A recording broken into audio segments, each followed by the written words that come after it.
माननीय राजकुमार साहनी, कार्यकारी प्रदेश अध्यक्ष, राष्ट्रीय पिछड़ा वर्ग मोर्चा उत्तर प्रदेश से आग्रह करेंगे कि वह हमें और अपनी बात करें। माननीय राजकुमार साहनी। धन्यवाद संचालक महोदय। आज हम लोग माननीय काशीराम जी के 92वें जयंती के अवसर पे यहाँ पे एकत्रित हुए हैं।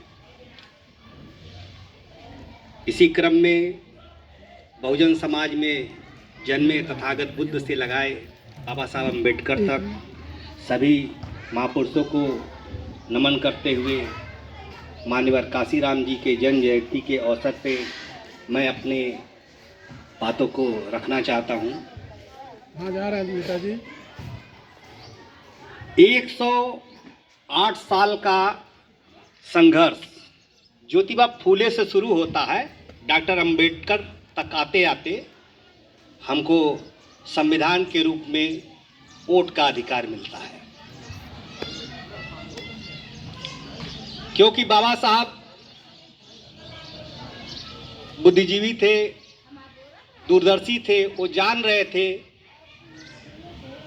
कि एक न एक दिन हमारे लोग अपनी सरकार बनाएंगे, बहुजनों की सरकार बनेगी भारत में। लेकिन ऐसा नहीं हो पाया।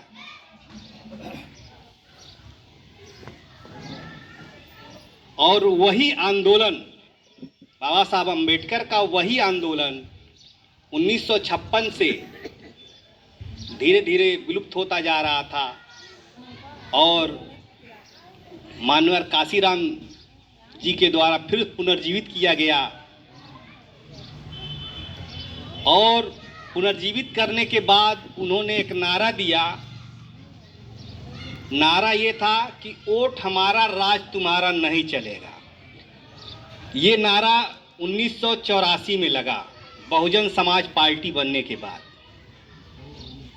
DS4 और बहुजन समाज पार्टी बनने के बाद ये नारा लगा। और आप देखते होंगे कि 84 के बाद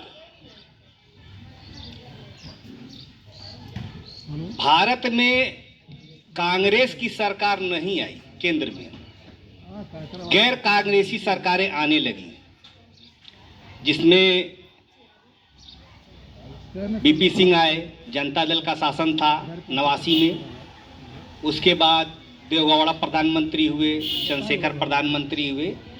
मतलब कहने का ये कि हलचल मच गई थी भारत की राजनीति में, गैर कांग्रेसी सरकारें बनने लगी थी। इसलिए 2004 में पूर्ण रूप से कांग्रेस जो रिसर्च करा रही थी 1982 से, उसको पूर्ण रूप से EVM को लाना पड़ा, क्योंकि समाज में इतनी जागरूकता आ गई थी कि भारत में परिवर्तन हो सकता था। इसलिए EVM से सरकारें बनाई जा रही थी।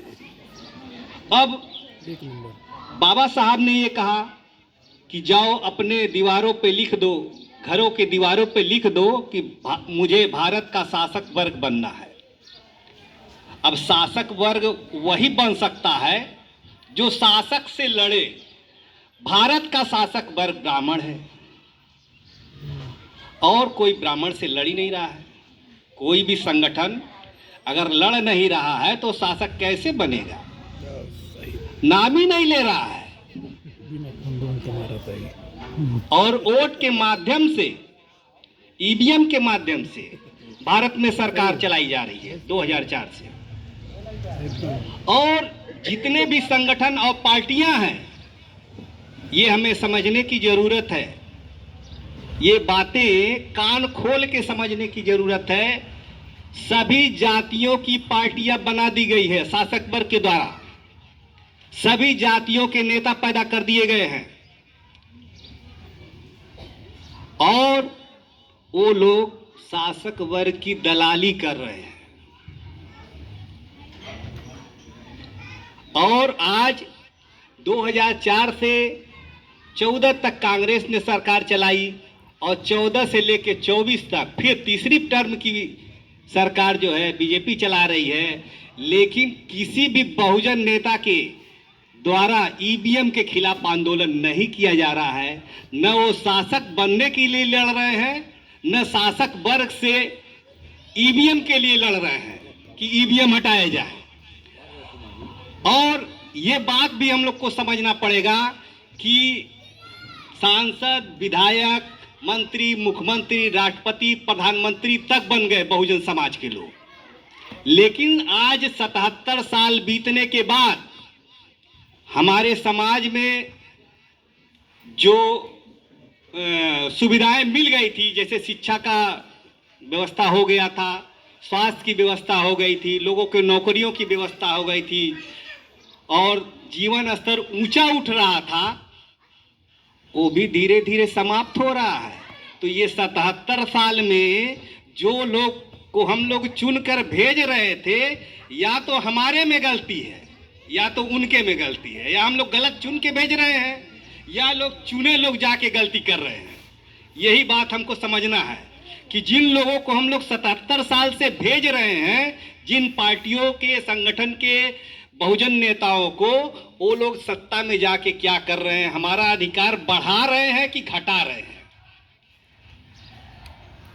अगर ये बात समझ में आ जाएगी हमारे बहुजन समाज के लोगों को, तो इस देश में एकत्रित होके हमें आंदोलन करना पड़ेगा। और जैसा कि पूर्व वक्ताओं द्वारा और हमारे संगठन के द्वारा भी कहा जाता है कि सत्ता परिवर्तन से आपके समस्याओं का समाधान नहीं हो सकता। इसलिए हमारा संगठन ही है जो भारत में व्यवस्था परिवर्तन की लड़ाई लड़ रहा है। और व्यवस्था परिवर्तन एक एक जाति का नहीं होना है, पूरे बहुजन समाज का होना है। एक एक जात की पार्टियां बहुजन समाज नहीं हो सकती हैं, ठीक है। इसलिए पूरे बहुजन समाज के हर जातियों को बहुजन बनने के लिए एक मंच पे आना होगा और भारत के शासक वर्ग के खिलाफ क्रांति करना पड़ेगा। और इसी आशा विश्वास के साथ मैं अपनी वाणी को विराम दूंगा। जय भारत, जय मूलनिवासी, जय संविधान। बहुत बहुत धन्यवाद माननीय राजकुमार साहनी जी, आपने बड़ी अच्छी बात बताई। साथियों, अगर कोई वक्ता अपनी बात रखना चाहते हों